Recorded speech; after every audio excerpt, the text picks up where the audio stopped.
ভিডিওটি শুধুমাত্র বিনোদনের জন্য বানানো হয়েছে, তাই ভিডিওটিকে কেউ সিরিয়াসলি নেবেন না। আর এই ভিডিওতে কিছু ওই সমস্ত কথা রয়েছে, তাই হেডফোন জিন্দাবাদ। জাগো তুমি জাগো জাগো মা বোকাচোদা। কেউ গালাগাল দিচ্ছে? না না, আপনাকে আবার কে গালাগাল দেবে? তা আপনি এখন কি করছেন? লাইভে আছি। তো বলুন, এইসব কোচি মেয়েদের সাথে ভিডিও করতে কেমন লাগলো? ওহো, ফাটাফাটি, সব কটা দেখতে কেমন? অসাধারণ সুন্দরী।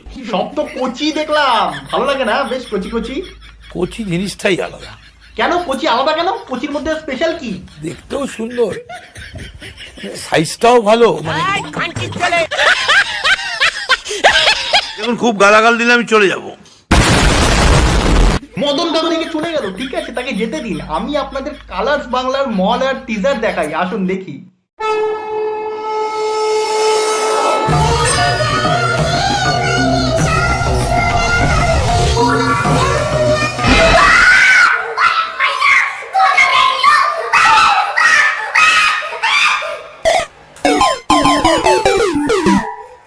এই মাসিমাকে দেখে মা দুর্গা বলে মনে হচ্ছে? একবার মন থেকে বলুন তো।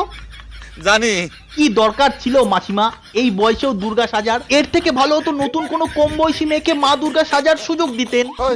কোন মেয়ের কথা কইতেছো? কেন, আমাদের পূজা ব্যানার্জি? ঠিক বলেছো। না না, এই মাসিমার জন্য আমার কাছে একটা ভালো রোল আছে, যে রোলটায় মাসিমাকে আমার মনে হয় খুব ভালো মানাবে। বিষয়টা একটু ব্যাখ্যা করবেন? আচ্ছা, বিষয়টা হলো, সেই রোলটা হলো রামায়ণের শূর্পণখা। সালা খানকির ছেলে।